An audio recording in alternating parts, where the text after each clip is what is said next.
del libre flujo, ¿no? de capitales.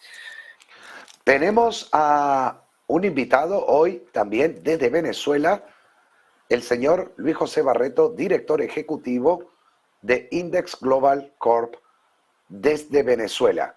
¿Qué te parece, José Ricardo, si le damos paso ya? Aquí le tenemos. Muy buenos días.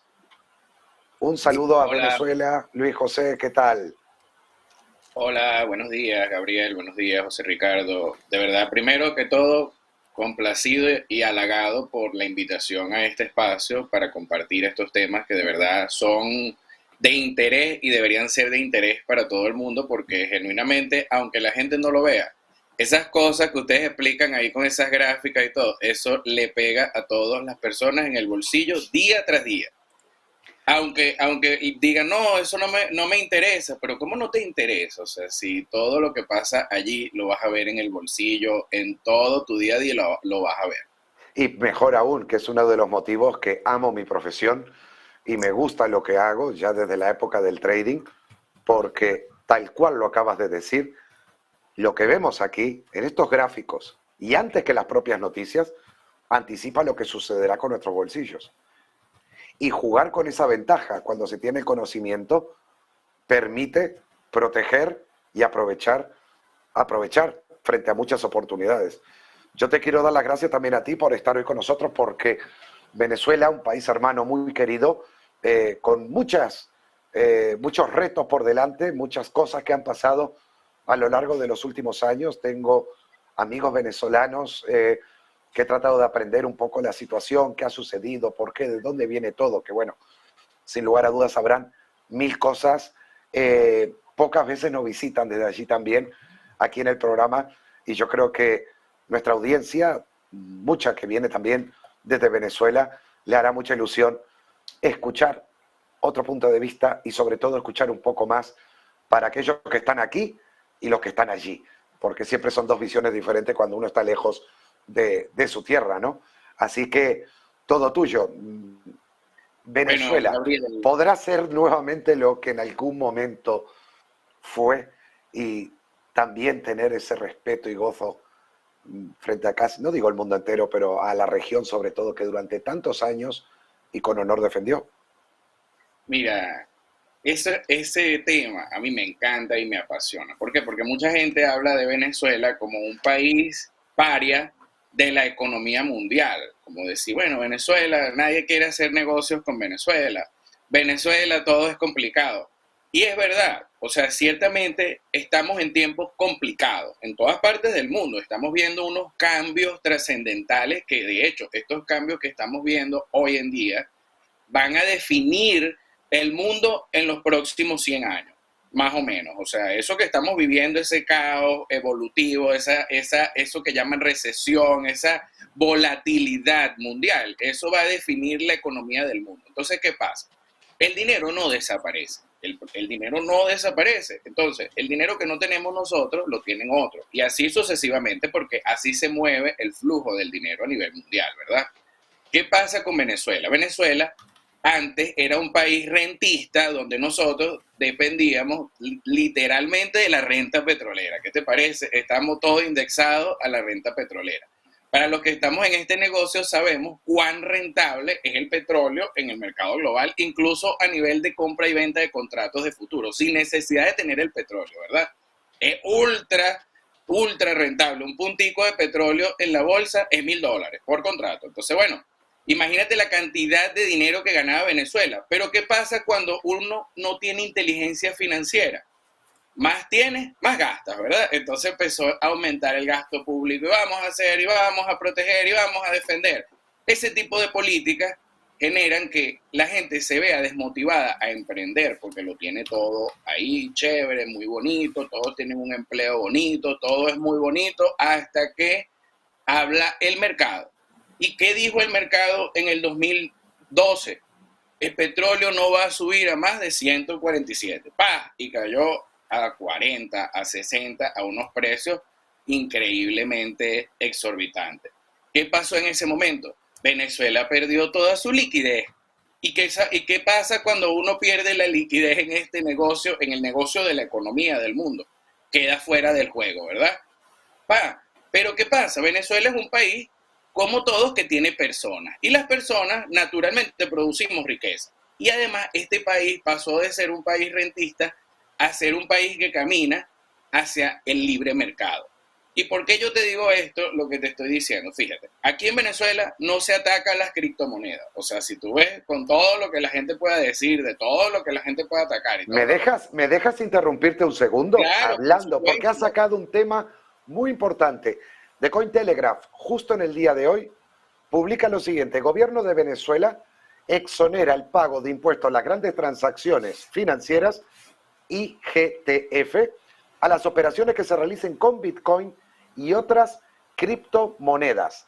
Esto viene del día que fue el decreto 4.784, publicado el 23 de febrero de 2023, y las nuevas disposiciones sobre el IGTF permitirá exonerar del pago de este impuesto a las operaciones de compra-venta de criptomonedas como Bitcoin, así como los pagos realizados con estos activos para bienes y servicios dentro del territorio venezolano. Cuidado con esta segunda parte que acabo de decir, porque si todo era por derrumbar al Bolívar, si todo iba por la dependencia del dólar estadounidense, con este decreto, además de exonerar lo que se denomina aquí en España la tributación con el tema del uso de la criptomoneda y los resultados obtenidos, se permite también realizar pagos para bienes y servicios dentro del territorio venezolano. La medida permitirá que las remesas enviadas desde el exterior a través de instituciones autorizadas para tal efecto mediante criptomonedas u otros activos distintos al petro, evitará generar carga impositiva para los beneficiarios. Cuidado con el flujo de dinero mediante criptos que podría entrar a Venezuela, y ya ni hablar aquellos países que tengan el valor y el coraje de unirse a una medida similar para atraer capitales, porque es justo lo que se está buscando ahora en el mundo entero. Mientras que en Europa les ponen trabas. Es que fíjate lo que pasa con el tema del dinero libre, por eso me gustó cuando José Ricardo dijo que ese es el paso de la evolución del dinero, de los mercados y la economía. Le guste a quien le guste y le guste a quien no le guste. Ya eso que tú describes está sucediendo en Venezuela. Y la gente no se está dando cuenta porque por dónde entra, por el sistema financiero de la blockchain. ¿Y cuál es la promesa de valor que ofrece la blockchain ante todos los demás sistemas de transferencia de valor? Que te protege tu seguridad. O sea, es decir, ningún estado, ningún gobierno tiene el poder de bloquear tu transferencia, por ejemplo. Entonces, ¿qué pasa? Adivina quién también está haciendo negocio y con el tema criptos y activos criptos. Rusia, y nos guste o no, o sea, lamentablemente Rusia tiene el control de la distribución del gas en toda la parte de Europa. Y corrígeme si me equivoco. Entonces, ¿qué pasa?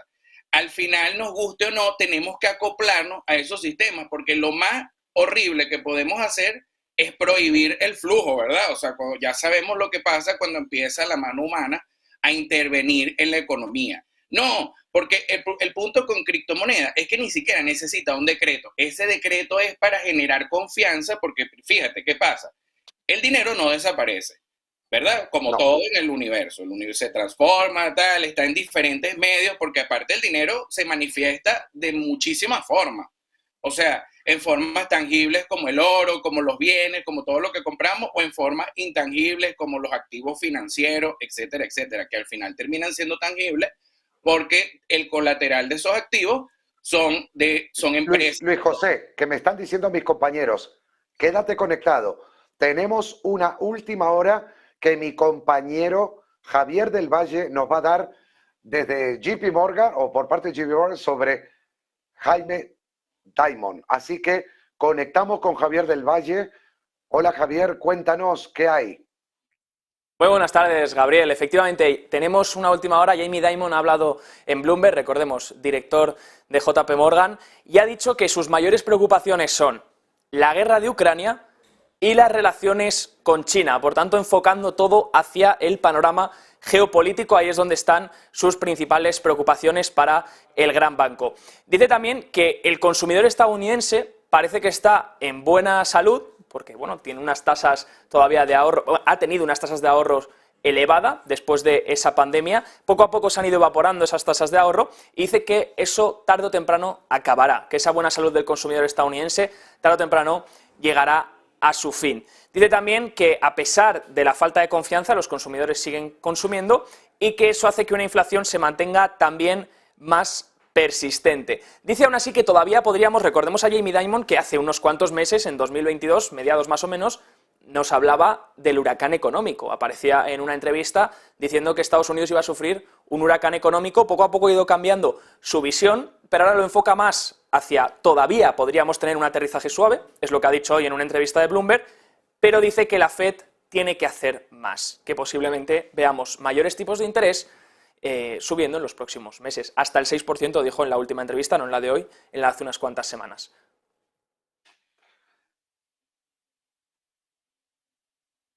Bueno, gracias, gracias Javier.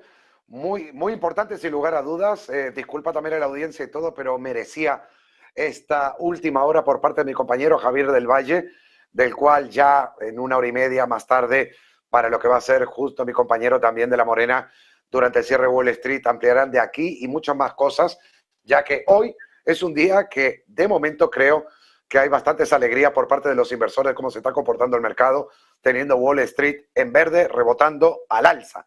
Y volvemos nuevamente con nuestro invitado y te pido mil disculpas que estabas en la mitad y es algo que realmente me interesa mucho y me fascina a nivel personal, sobre todo porque creo que conocemos de El Salvador todo lo que está haciendo su presidente allí a favor de la criptomoneda, a favor del proyecto de Bitcoin City, etcétera.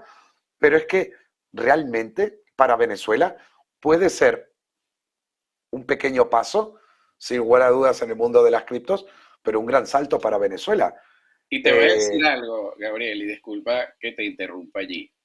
¿Por qué? Porque Venezuela, mira, por ejemplo, como yo lo veo el panorama, y ojo, y a mí me gusta mucho hablar de esto porque aparte, cuando nosotros tocamos este tema, es literal, voy a hacer esta analogía, cuando Marie Curie hablaba con, no sé, con Einstein en la época del radio y todo lo que es la radiación y todos los beneficios que nos ha dado. Bueno, hoy en día, el tema de la indexación es un concepto tan poderoso, pero tan poderoso, que incluso podría servir para proteger deuda, por ejemplo, o sea, y ojo, es algo que yo he estado investigando, el tema de la deuda indexada. Fíjate, por ejemplo, imagínate que tú agarras un capital. Un país va a crecer económicamente a través de la deuda. Ninguna economía del mundo se mueve sin deuda, ¿verdad? Todas las economías, porque es que el capital tiene correcto, que ir no a quien lo trate mejor. No existe. Sin deuda no sobrevive ningún país. Y además, nueva deuda para pagar intereses de la vieja deuda. No, eso hasta que o deja de existir completamente y se exonera todo, ningún país está libre. Esa fortaleza económica de que muchas potencias hacen alarde es una mera falacia. O sea, claro, ningún país está capacitado para pagar lo que debe. Ninguna. Es que es verdad, porque aparte lo que hace que la economía se mantenga en movimiento es agarrar el capital de gente que no sabe tratarlo a gente que sí sabe tratarlo. Es la manera como el mundo se sostiene, ¿verdad? Que porque precisamente, mi querido Tocayo, bueno, nos están diciendo aquí, Anshu nos dice, hoy tengo un bono del gobierno de Venezuela que ya está en default desde hace años, bueno, pero acepto bitcoins, entonces, pues bueno, ahí nada más. Yo no sé si él dice que él acepta bitcoin o que aceptó bitcoin la compra del bono. Pero es que a mí, por ejemplo, ¿por qué no me gustan los bonos? Porque el problema es que el bono está solamente atado al poder de pago de la gente que debe. O sea, entonces imagínate, tú agarras y sueltas un poco de liquidez a gente que no tiene capacidad de pago, ¿verdad? Porque obviamente, ¿cómo hace? O sea, tú tienes un bono de deuda, ¿verdad? ¿Cómo hace para que ese bono aumente de valor en el mercado? Tiene que generar más demanda a la deuda, ¿verdad? Tiene que haber más gente naturalmente solicitando el dinero, demandándolo, porque aparte el dinero es el bien más demandado del mundo. Entonces, si la gente no se está endeudando, el bono no aumenta de valor, se queda lateral. ¿Qué pasa cuando la gente deja de pagar? Que también es un proceso natural. Cae el valor del bono, ¿verdad? Entonces, si tú vas y te apalancas todo tu capital en un bono de deuda, creyendo en esa promesa de pago hacia el futuro, habiendo productos indexados maravillosos, tú dices, bueno, ahí es donde está la ignorancia. ¿Por qué? Porque tú tienes que saber jugar con el capital en el mercado. Incluso tú podrías decir, yo presto la mitad e indexo la mitad. Y fíjate lo que pasa. Generas un compuesto financiero que aparte genera un bono que no solamente generaría la renta fija que necesita el inversionista, sino que en el largo plazo la indexación compensa el capital del impago. Porque el proceso de la indexación incluso generaría exceso de liquidez para seguir prestando con una tasa más baja incluso que la de cualquier banco, y eso es lo que podría incluso utilizarse para que el bolívar reflote su valor, porque el problema del bolívar es que sí, el Banco Central puede imprimir todos los bolívares que quiere, pero eso al final está apalancado en la misma capacidad productiva. Entonces, ¿qué pasa? Naturalmente pierde valor. O sea, como lo mismo caso de esto ya se ha ido aprendiendo con el euro y con todo, o sea que... El mismo euro, mira lo que pasó el año pasado, o sea, 20% de su valor. O sea, tú me dices, tú tenías 1 millón de euros guardado en un banco y ahora tienes el mismo 1 millón de euros, pero compras en función de 800. Correcto, Entonces, eso se le llama pérdida de poder de compra o pérdida de fuerza del valor. En Alemania hay una palabra en alemán que es Kaufkraft para esto, y hay un cálculo para cuando vas a la jubilación, que te vas a jubilar y te van a decir, ojo, no hagas tu cálculo de jubilación, esto ya en cultura financiera de allí se enseña, no hagas tu cálculo de jubilación en base a lo que hoy necesitas para vivir, calcúlale mínimo 3 veces más en valor numérico, en cifra, porque el poder de adquirir y de comprar, y aparte uno cuando se jubila tiene un problema. Y ahorita es 10, esa función es por 10, tú tienes que calcular. Entonces, tú tienes que calcular tu nivel de vida hoy. Vamos a suponer, yo necesito 500 euros para vivir hoy, tengo que multiplicar eso por 10 para mi jubilación. Es más o menos. Y aparte te digo otra cosa, cuando te jubilas hay otro problema, tienes más tiempo libre para gastar, que mientras cuando estabas en época de trabajo, ganabas lo que ganabas, pero lo gastabas en menor cantidad por falta de tiempo y dedicarla al trabajo.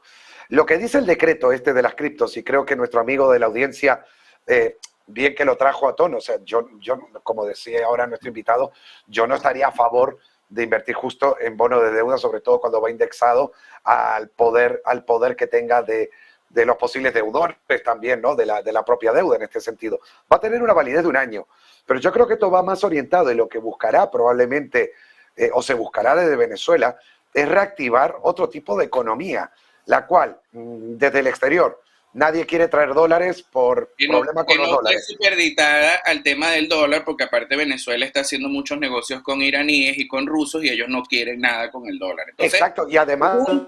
tráete tu dinero para acá, que yo aquí te permito que tú lo gastes. Así mismo, si supieras, petróleo y hacemos negocio. Si supieras en Dubái el centro financiero que se ha montado para el tema de las criptos de Rusia, etcétera, o algo, solamente allí en Emiratos, lo que están, y de ahí lo están pasando por todos lados, pero da igual, eso no sale en las noticias oficiales, no quiere que se salga. Esa es la manera ahorita, el mundo va a funcionar ese, ya eso es para mí dinero libre. ¿Por qué? Porque nadie va a poder intervenir en esas transacciones, nadie te va a poder interceptar una transferencia y te va a poder quitar un 3%, te lo va a poder deducir y te va a llegar mocha, ¿me entiendes? La cantidad final. Entonces cuando tú vayas a cobrar tu salario, resulta que no son 3.000 euros, sino son 2.000.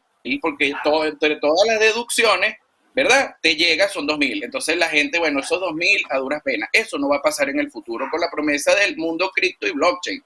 Ojo, aquí especulando un poco la naturaleza de esos instrumentos. Lo que sí no son es activos de inversión. No, en eso no. Noticia alguien de la audiencia, me parece muy interesante que lo estoy leyendo.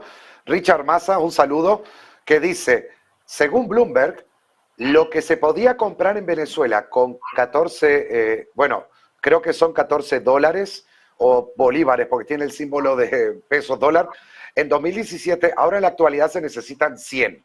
Un porcentaje muy alto de la economía en Venezuela hecha en dólares. Creo que esto se habla de dólares. Todo está fuera de la ley en el mercado negro, dice, ¿no? Pero es que al final la ley es la ley del mercado, porque es que la peor economía, ¿cuál es? Donde el Estado está regulando cosas y dice, mira, esto está prohibido, no cobres así, no vendas, o sea, cuando el Estado empieza en eso es donde sale el mercado negro. ¿Quién es el mercado negro? El mercado natural, o sea, no intervengan en la economía para que ustedes vean cómo la misma competencia entre los productos y las marcas es la que va a generar la deflación, porque, ojo, la inflación es un proceso meramente relacionado a la moneda, o sea, la inflación no es un proceso natural, es un fenómeno completamente monetario. Y hagamos el ejercicio en oro. Si tú, por ejemplo, cobras tu servicio freelancer cobrando en gramos de oro, no te devalúa. O sea, tú simplemente dices, bueno, yo cobro un gramo de oro por hora de trabajo, lo que sea, por asesoría. Yo cobro un gramo de oro. Por más que yo imprima dinero, no te voy a devaluar. ¿Qué va a pasar? Obviamente, si empiezan a imprimir dinero, el gramo de oro puede pasar a costar $3,000, ¿verdad? Entonces ya una hora de asesoría la vas a tener que bajar a, no sé, 0,30 gramos de oro, porque es lo que el mercado está dispuesto a pagar. Pero si tú fuiste inteligente, acumulaste capital mientras el dinero valía menos. Entonces, así es que se juega en el mundo. Lo que pasa es que la gente cree que tiene que haber un ente que distorsione el flujo de capitales para que todo el mundo sea feliz. Y lamentablemente, en la economía del mundo, no todos van a ser felices siempre. Eso es una regla, pero que no se puede violar. Bueno, y sobre todo que tengan entendido, política. Tenemos entendido, o sea, a nuestros amigos que nos hacen favor de escuchar, bueno, pues este share ratio que pues se usa para la volatilidad, pues tienes que aplicarlo para cualquier activo, dígase los bonos, dígase los SPACs, dígase el oro. Si yo veo que mi share ratio es muchísimo mayor a mi nivel de inflación, bueno, pues de ahí estamos viendo que no puede ser defensivo, dígase la cripto, dígase el bono, dígase lo que sea, y pues ahí estoy teniendo una pérdida. Entonces, mucho ojo ahí, porque no nada más es la rentabilidad que da el propio activo, sino también la volatilidad. Si tenemos esta volatilidad, podemos caer precisamente, pues ahora sí que en un proceso maquiavélico, diría yo. Pero al final, ¿quién es el que siempre termina ganando? Porque ¿cuál es el trabajo de nosotros los inversionistas realmente y de los traders? Permanecer vivos. O sea, ese es nuestro trabajo. Nosotros ni siquiera entramos al mercado. Por eso me gustó cuando Gabriel habló de la palabra protección, porque esa es la razón por la cual nosotros entramos al mercado de valor. Yo, por ejemplo, yo nunca entro al mercado de valor con la esperanza de ganar nada. ¿Qué hago yo? Yo, como digo, mi dinero está mejor ahí moviéndose, líquido, moviéndose siempre, ¿sabes? En estado dinámico, a tenerlo yo parado, porque si yo lo tengo parado, lo gasto. Naturalmente, porque el dinero es así. Entonces, ¿qué pasa? ¿Dónde lo tengo yo mejor? Ahí, en un trade, en Nasdaq, por ejemplo, que hoy abrió, o sea, desde el viernes y hoy, mercado alcista. Entonces, no es mejor, como la gente habla de oportunidades. Hoy en día, gracias a la tecnología, tenemos el mundo abierto a nuestros pies para poder saber estas cosas. O sea, tenemos todo. Tenemos internet, tenemos inteligencia, tenemos tiempo, tenemos muchísimas cosas para estar abriendo nuevas oportunidades hacia el mercado. Aquí en Venezuela están naciendo startups, están naciendo emprendedores. En México están un poco más avanzados en materia de emprendimiento. Sin embargo, el emprendimiento es algo natural e inherente de la naturaleza humana. O sea, nosotros no podemos jamás neutralizar a un emprendedor. ¿Qué pasa cuando nosotros hablamos de crisis? Nosotros cuando hablamos de crisis y de toda esa falacia de los medios, le estamos diciendo a los emprendedores no emprendan. ¿Me entiendes? Y eso está mal. Porque al final, ¿cómo se sale de una crisis? Con más emprendedores. No con más políticos, ni más discursos, ni más decretos. Es con más emprendimiento, porque mientras más emprendimientos hay, los índices crecen y se desarrollan, ¿verdad? La naturaleza. ¿Por qué los indexados son tan poderosos? Porque los índices siempre van creciendo porque es la naturaleza humana emprendiendo y generando dinero y riqueza genuina. Tenemos producción, mi querido tocayo, producción, eso es lo que necesitamos en época de crisis, producir. No, si bien las herramientas que tenemos de inversión, bueno, pues son propias del ahorro, ¿no? Pero también necesitamos generar ingresos para que ese ahorro precisamente, pues no nos alcance precisamente los dedos, no nos machuquen los dedos, como decimos aquí en México, como diría mi querido Gabriel, en el momento en que agarremos la jubilación. Si teníamos esa jubilación y no producimos, no ahorramos, no generamos ese ingreso y nada más nos abocamos pues a lo mínimo, ¿no? A estar en el trading, ¿no? ¿Qué es lo que sucedió ahí en Estados Unidos? Bueno, a mí me preocupó algo que se dijo y que cito a James Dimon, o sea, si nosotros tenemos esta tasa tan flat allá en Estados Unidos, esta política monetaria tan relajada todavía de Estados Unidos, lo que estás provocando es gente pues que no quiera trabajar, que no esté a gusto, y ya lo estamos viendo precisamente en la parte de empleo, la parte laboral ahí en Estados Unidos. No hay no hay trabajadores para las plazas, ¿no? Estaban muy acomodados, están pues siguiendo gastando, ¿no? En el consumo diario, ¿no? Y con una tasa muy relajada que pues les da pues apetito, ¿no? Por seguir consumiendo con crédito, ¿no? Que ellos siguen creciendo. ¿Y qué estás generando? Pues estás generando lo que tú estás diciendo, mi querido tocayo, o sea, falta de emprendedores. Si no tenemos emprendedores, si no tenemos nuevas empresas, pues el tremendo bache que vamos a tener en esas economías, ¿no? Que quiero acotar también que es importante, y ahí es donde tú dijiste, vamos al grano en algo que podría aportar muchísimo valor, y es en donde yo estoy apostando hacia el futuro, que el exceso de capital, el exceso de efectivo, hay que lanzarlo también a la calle.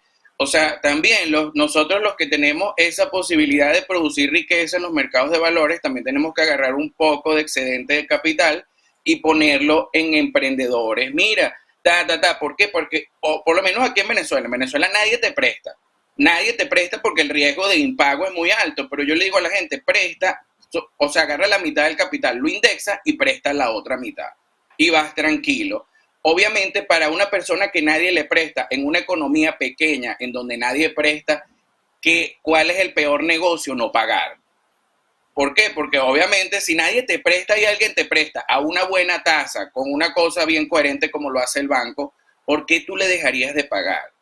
O sea, ¿me entiendes? Entonces eso es lo que la gente tiene que preguntar. Obviamente tú tienes que sacar la cuenta a dónde estás prestando tu dinero, para qué lo estás prestando, porque si tú lo estás prestando para una persona que debe, pasa lo que estaba diciendo Gabriel, es como pedir más plata prestada para pagar los intereses de otra deuda. Entonces al final termina sucumbiendo en un círculo de interés compuesto en contra. Ya lo vimos y creo que es algo muy interesante y seguramente lo podríamos hablar para otro programa, que es esta estrategia. A ver, tenemos a los SPACs, ¿no? Los Special Purpose Acquisition Company, que pues es casi un cheque en blanco. Ya lo estaban comentando ustedes, tanto Gabriel como tú, la parte de los bonos. Un bono que estructuralmente es algo pues digamos una formalización, es como hacer el maratón, como hacer un Ironman, ¿no? Todo es un proceso muy elaborado, y aún así hay defaults, ¿no? Entonces, yo creo que la recomendación para nuestros amigos que nos están escuchando, mucho ojo a entender muy bien el negocio de estos emprendedores, porque ya tenemos ahí el caso tanto los SPACs como también de este SoftBank, o sea, estas pérdidas que está teniendo SoftBank de todos estos emprendedores, que también seguramente, y me gustaría escucharte, tocayo, ¿cuántos de estos emprendedores también son pues estafadores? O sea, que nada más se sientan y voy a desarrollar un proyecto muy innovador y voy a vender las perlas de la Virgen, como decimos aquí, y no es así. No sé también si se está dando allá en Venezuela este tipo, porque aquí en México ¿Y cuál es la clave? Borbotones. ¿Y cuál es la clave allí para todo el mundo? ¿Cuál es la clave allí? Primero, tú no creas en promesas de futuro. Los negocios no se hacen por fe ni por magia. Usted le dice, muy bonito todo, pero muéstreme su flujo de caja. ¿Por qué? Porque es que yo no le voy a prestar a usted si usted no tiene flujo de caja, porque a mí no me importa si el negocio suena muy bonito, es muy chévere. Y si vas a hacer eso, si tú vas a hacer ese tipo de inversiones de venture capital o de capital ángel, como le llaman ahora, agarra menos del 1% de tu capital para invertir, porque si tú agarras ya el 1%, ya te estás sobreapalancando en una inversión que te va a salir piche. O sea, para mí ese tipo de negocio es con lo que yo le llamo en la bolsa un penny stock, ¿verdad? Tú agarras un penny stock, tú no vas a meter el 20% de tu cartera en penny stocks, ¿verdad? Porque obviamente vas a quebrar todo el negocio. Entonces, ¿qué pasa? Tú agarras y dices, bueno, vamos a agarrar un 0.5% para prestarle a esta gente capaz y uno de esos negocios sale bien. Si los demás son estafadores, no importa. ¿Por qué? Porque ya con uno solo que salga bien, ya recuperas toda la inversión. Y lo demás, préstalo en función del flujo de caja. No te dejes engañar con promesas raras. ¿Y qué es lo mejor, por ejemplo, de los bonos o los contratos? Que los contratos son instrumentos que se corren en bolsa. Es decir, si yo le debo a ustedes o ustedes dos me deben a mí, yo puedo vender esa deuda a otra persona y así sucesivamente. Eso es lo que hace Y cualquier ya tiene banco. ese tracking, Bueno, tocayo. eso lo hacen los propios bancos y además empresas privadas a otras subempresas privadas que son las que te están llamando todo el día, paga, paga. Un día me gustaría contarle a la audiencia, pero se llevará una sorpresa. Deudas de miles de dólares, euros, se venden por menos de 20, de 10. Claro, porque es que ¿cuánto a precios, es el valor real de ese dinero? Cuando tú claro, estás vendiendo una claro, deuda en por eso 80% por debajo de su valor nominal, es porque ese es el verdadero precio de ese dinero en ese momento. deudas de me van a 10.000, engañar. deudas de 10.000, una entidad privada, una entidad financiera que la persona no había forma de cobrarles, se están vendiendo a estos terceros para que las cobren. Estamos hablando a 3 y 4 euros dólares cada Y de una. paso Ojo. agarran todo ese poco de deudas impagables, ¿verdad? Y construyen un nuevo subprime y le dicen a la gente, mira, te tengo la panacea de la inversión. Bueno, te vas a Porque quedar... vamos a recuperar un 25% y esto multiplicado valía 10.000, lo compré por 3 y va a valer 40. Entra ya. Claro, y ahí es donde la Está gente cae terrible. en esa trampa y yo le digo, pero mijito, Claro. si tú ves un ETF indexado, por ejemplo, como Vanguard, que tiene desde que existe reportando rendimientos en el mercado por su naturaleza indexada al S&P 500, ¿para que tú te vas a meter en esos negocios raros de que instrumentos, ¿cómo es? Instrumentos sintéticos, como decían en la película de The Victor, Anthony Bourdain agarrando todos los desechos de la comida anterior y preparando un nuevo plato y te lo sirve. Y ¿sabes qué, tocayo? Yo dudaría, porque por ejemplo aquí en México eso se da como fuera del balance, ¿sabes? Aquí estamos muy regulados, aquí hay una tarea muchísimo, muy consistente de emitir estas non-banks, como les dicen, pero es deuda sana, hay un análisis, te dicen, a ver, no puedes tener esta calidad ni de B, o sea, tienes que emitir a triple A por lo menos, ¿no? Entonces eso da cierta certeza, pero con lo que ustedes comentan, creo que todavía no se ha desarrollado y es una llamada también para nuestros amigos acá Pero tú sabes en que México. blockchain va a llegar precisamente para eso, porque los nuevos bonos, ¿cómo se van a generar? Van a ser un mismo token que va a ser el Tokenizados. del flujo de caja. Cuando ese SPA se generan una cartera de deuda de 100 personas indexada, ese mismo algoritmo, cada vez que suceda, genera un token. Ese token es un bono que genera valor y obviamente no está apalancado en el aire como la mayoría de las criptomonedas que no tienen colateral real, sino que están apalancados en un poco de gente que debe y aparte tienen los índices generando rendimiento en el largo plazo. O sea, ese es el futuro. O sea, fíjate, en los 70, en los 60, Bernie Madoff llevó el concepto de la informática a los mercados y nace Nasdaq. Hoy en día nosotros estamos hablando de la blockchain y la bolsa, o sea, es decir, esos conceptos los vamos a ver 20, 30 años en el futuro y la gente se va a acordar de este video. ¿Por qué? Porque de lo que estamos hablando ahorita se habla muy poco, o sea, es básicamente conceptos mera teóricos, la indexación es básicamente nueva en el tema de los mercados de valores. Pero en 20 años esto va a ser lo natural y la gente va a poder comprar su jubilación desde su casa con un clic apostando por los indexados sin necesidad de saber mucho y sin dejarle esa potestad a ningún gobierno para que lo dejen después con 70 años sin nada de dinero. Qué Me ha ironía. encantado, perdona, que tenemos Sí, que ir adelante. cerrando ya. Me ha encantado tu visita, tu espacio, la verdad.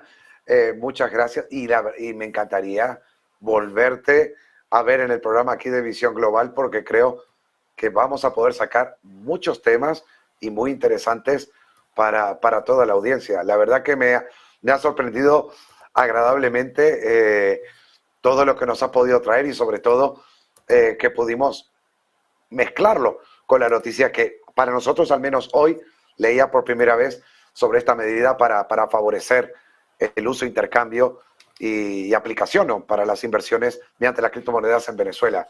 Así que de mi parte, Luis José, excelente. Muchísimas gracias por todo lo que nos ha traído hoy. No, y antes de irme, Gabriel, rapidito este dato aquí, no van a ver un petróleo en 100 sin antes llegar a 60. O sea, prepárense mundo entero, petróleo en 60, y lo van a ver en 60 y se van a acordar. Así que el que está comprando ahorita para especular, porque va a llegar a 120 o a 100, tiene que esperar que llegue por lo menos a 60. Bueno, yo aquí tengo el gráfico del petróleo y a las pruebas me remito. Hay dos posibles objetivos, el alcista y el bajista que estoy mostrando ahora, pero es que el petróleo viene desde el 1 de diciembre de 2022 haciendo la cobra, la serpiente, reptando aquí por el gráfico. No sé si mis compañeros lo pueden mostrar, que fue como empecé el programa también, pero de momento es esto. Y efectivamente hay, aquí lo tengo, los dos objetivos. Uno, que se va a situar entre 57 y 60 dólares. Y el segundo, que puede ser los 93, 94.